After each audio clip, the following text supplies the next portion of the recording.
வணக்கம் நேயர்களே, என் புதிய சுவை சேனலுக்கு தங்களை அன்புடன் வரவேற்கிறேன்.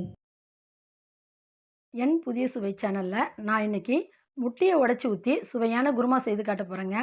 நிறைய பேருக்கு முட்டையை குழம்புல உடச்சி ஊற்றினாலே முழுசாக வரல, குழம்புல கொஞ்சம் கலந்த மாதிரி ஆயிடுதுன்னு சொல்லுவாங்க. இனி அந்த கவலை வேண்டாங்க. முட்டையை நீங்கள் எப்படி ஊற்றுறீங்களோ அப்படியே அழகாக எடுக்கிறதுக்குரிய வழியை இந்த குருமாவில் செய்து காட்ட போகிறேன். அதே நேரத்தில் குருமாவும் சூப்பராக இருக்குங்க. சரி வாங்க, அது எப்படி செய்கிறதுன்னு பார்க்கலாம்.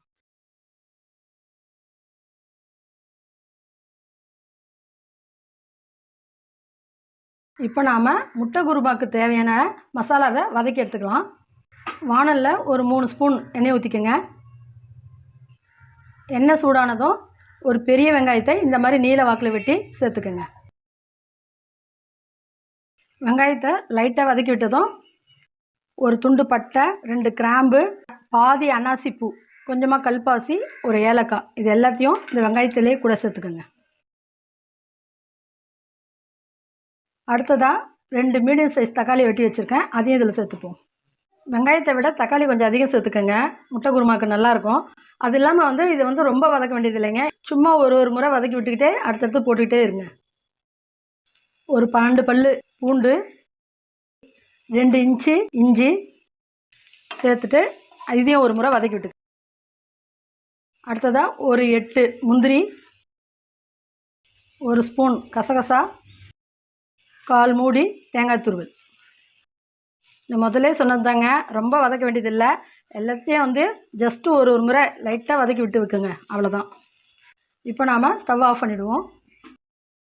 கொஞ்சமாக புதினா தழை, கொஞ்சமாக கொத்தமல்லி தழை, இது ரெண்டுத்தையும் சேர்த்து இந்த வானல் சூட்லேயே ஒரு முறை லைட்டாக கிளறி விட்டுக்கோங்க. இப்போ இதை ஆற வச்சுட்டு மிக்ஸி ஜாரில் போட்டு நல்லா மையாக அரைச்சி எடுத்துகிட்டு வந்துடுவோம்.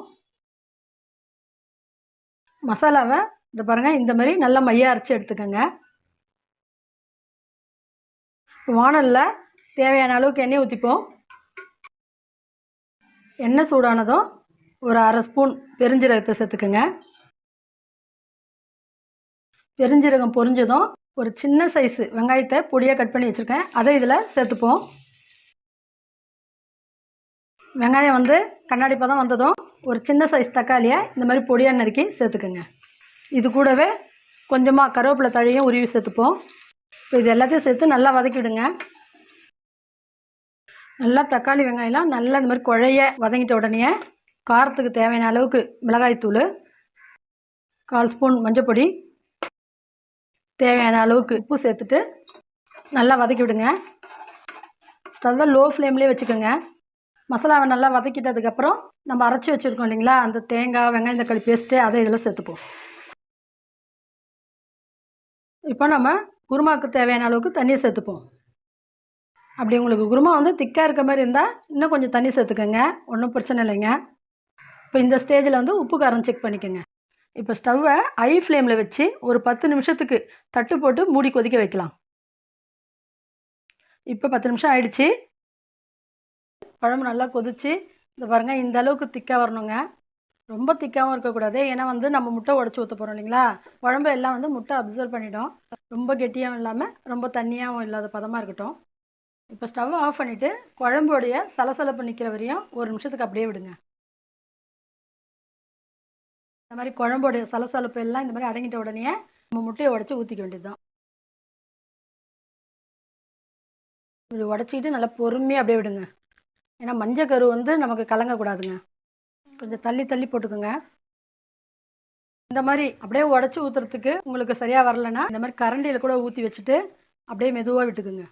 இப்போ நம்ம ஏன் ஸ்டவ்வை ஆஃப் பண்ணிவிட்டு நம்ம போடுறோன்னா முட்டை பிரிஞ்சிடாமல் இருக்கும். மஞ்சள் கருலாம் இருக்குது இல்லைங்களா, அதெல்லாம் கலங்காமல் ரவுண்டாக நமக்கு முழுசாக கிடைக்கிற மாதிரி கிடைக்குங்க.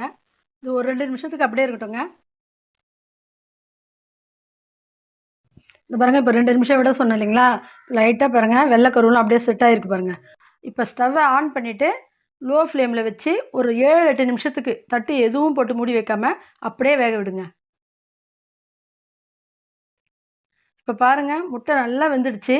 முட்டையை நாம் குருமாவில் எப்படி ஊற்றுனோமோ அதே மாதிரி கரையாமல் அப்படியே இருக்குது பாருங்கள். இப்போது ஒரு 1/4 கைப்பிடிக்கு கொத்தமல்லி தழையை மேலே தூவி விட்டு அப்படியே கலக்கி விட்டுக்குங்க. இப்போ நம்மளுடைய சுவையான உடைச்சி ஊற்றின முட்டை குருமா ரெடி ஆயிடுச்சுங்க. உள்ளே பார்த்தோம்னா அந்த முட்டையோட மஞ்சள் கரு இருக்குது இல்லைங்களா, அதுவும் வந்து அப்படியே முழுசாக இருக்குங்க. அதனால தான் நம்ம வந்து ஸ்டவ்வை ஆஃப் பண்ணி குழம்பு நல்லா அடங்கினதுக்கப்புறம் நம்ம உடச்சி ஊற்றுறது. இது வந்து சாதத்துக்கு மட்டும் இல்லை, டிஃபன் ஐட்டம் தோசை, சப்பாத்தி, பூரி இதுக்கு எல்லாமே நம்ம பயன்படுத்தலாம். நான் செய்து காட்டின இந்த மெத்தட்லேயே நீங்கள் வீட்டில் செய்து பாருங்கள். இந்த டேஸ்ட் உங்களுக்கு பிடிச்சிருந்தா மறக்காமல் கமெண்ட்ஸில் தெரியப்படுத்துங்க. இது மாதிரி வேறு ஒரு நல்ல ரெசிபியோட நம்ம அடுத்த வீடியோவில் சந்திக்கலாம்.